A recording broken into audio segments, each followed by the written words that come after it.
Hello, everybody. This is David Bovin, your head of training for KO Realty. And today we are going to be going over the steps for you after an offer is accepted for your buyer.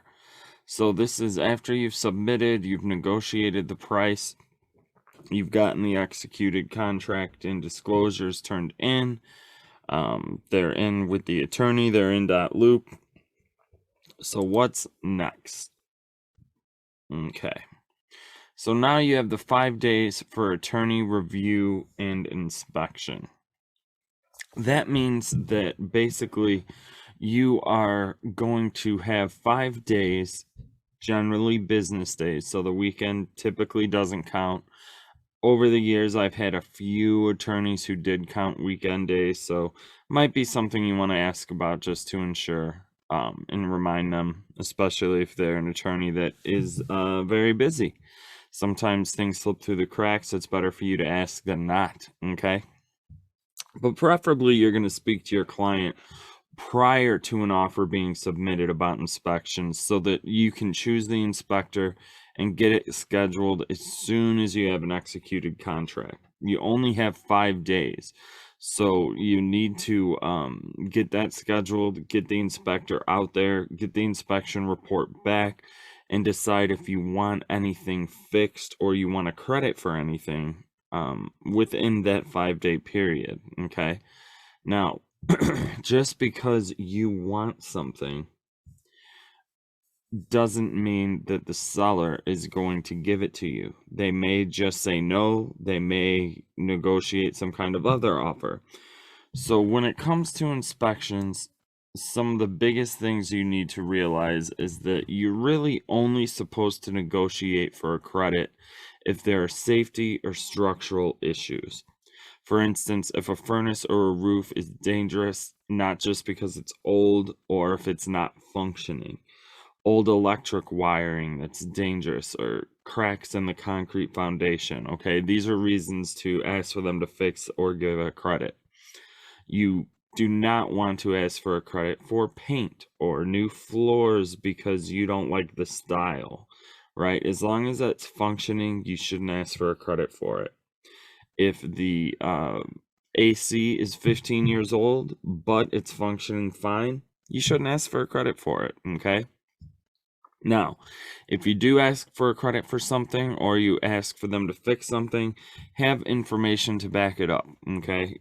Get some contractor quotes, get some pricing, have the inspection report portion that talks about the items that you're going to be requesting. You want to get those items to the other side so they can see it, okay?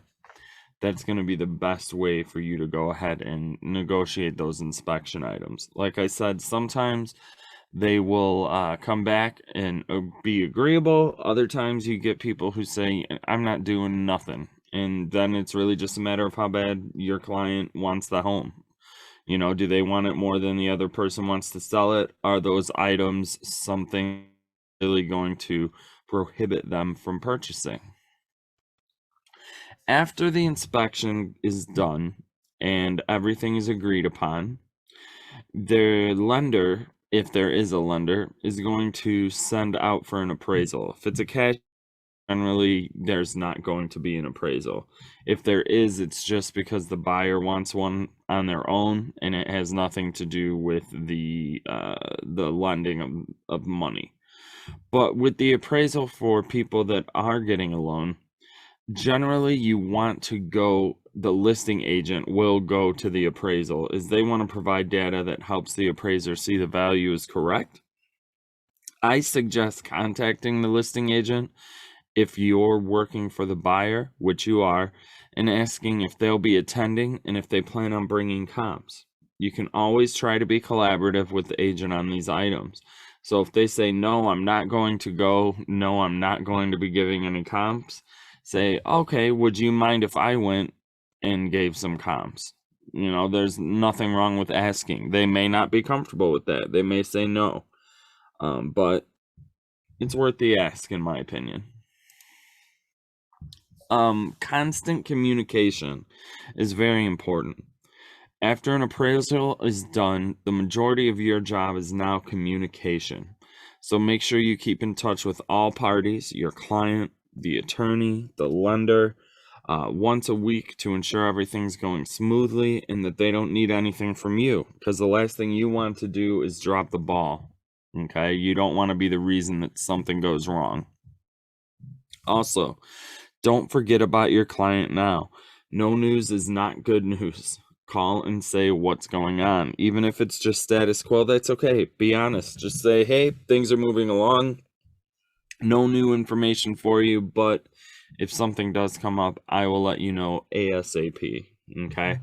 Very important to make sure you have constant communication with these people, because if you get lost in the shuffle, it's easy for attorneys and lenders to leave us off of the emails that go out just because they forget about us. So you don't want to be in that position. Contact them right away and request, hey, I want to be included in all communication. And that way you're not missing anything. All right. Now you're going to do a final walkthrough with your buyers. So obviously make sure to schedule it, preferably an hour or two before the closing, so there's as little time between when you're there the final time and the closing as possible, because you never know what can happen at a home in that time. If you must do it the night before, that can work too. It's okay. It's not the end of the world. Basically, you're going to make sure all is well and that it's how it looked when you guys previously viewed it. There's not things missing that should be there. They haven't taken light fixtures down or taken appliances that are supposed to be left, things of that nature. The standard for cleaning is typically broom clean, okay? It doesn't mean that it's spotless. It doesn't mean that they hired a company to come in and clean everything up to be perfect. It just needs to be broom cleaned. So don't expect to enter a home when you move into it and to not have to do some cleaning. Usually I recommend that my clients get a cleaner in there and just really hit it hard before they move in. That way it's totally spotless, but generally the seller is not going to do that for you. You need to look at all rooms and pay close attention, because this is it. This final walkthrough is the last time you're going to see this home before they close.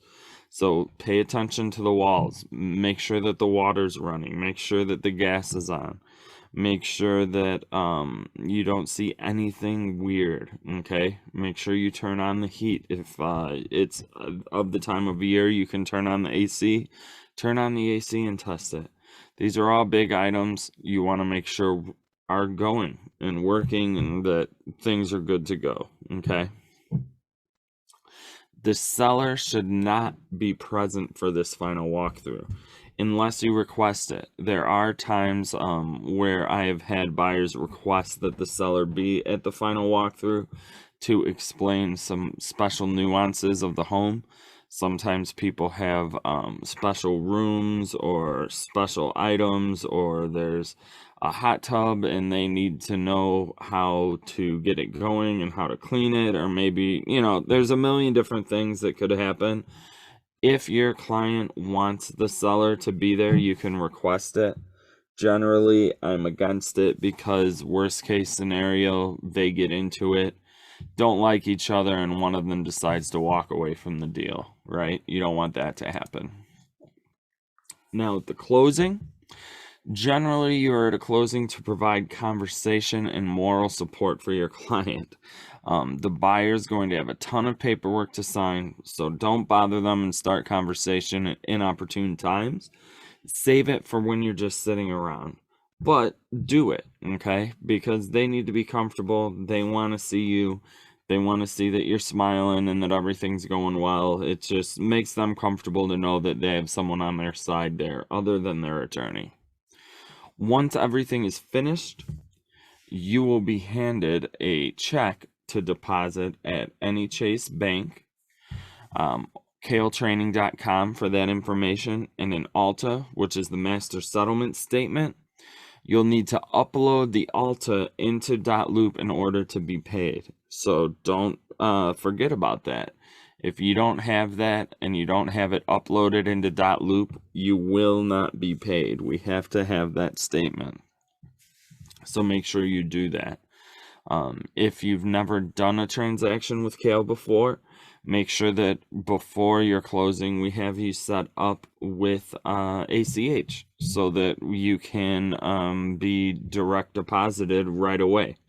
Generally, if you get it in early enough, before 1, 2 o'clock, we do get it sent out that day so that you'll get paid the next day. Worst case scenario, it'll be a couple days, but that's how that works. Now, post-closing, I like to add the closing date for all of my transactions on my calendar as a reminder.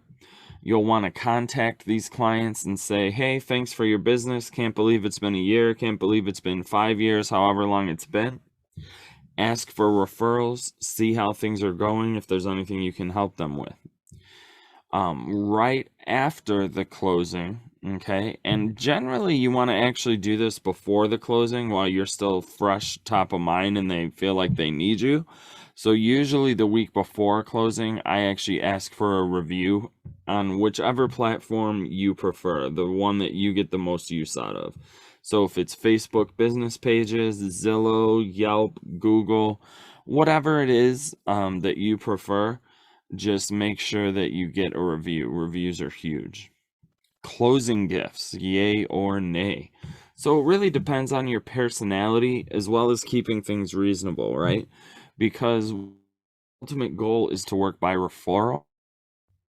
And if we get one person an awesome closing gift and one person no closing gift, and they run into each other and they start talking and that comes up, it's going to make you look bad. It's going to make it look like you're showing favorites. So if you're going to do closing gifts, do them for everybody and get everybody something of equal value at least, if not the same exact thing.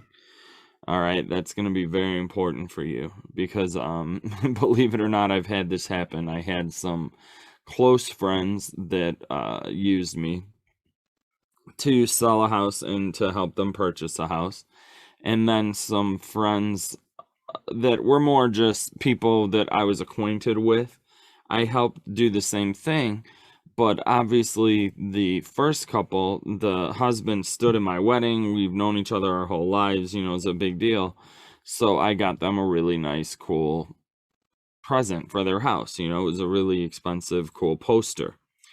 And I generally don't get closing gifts because I don't like dealing with that drama of you got me this and not this.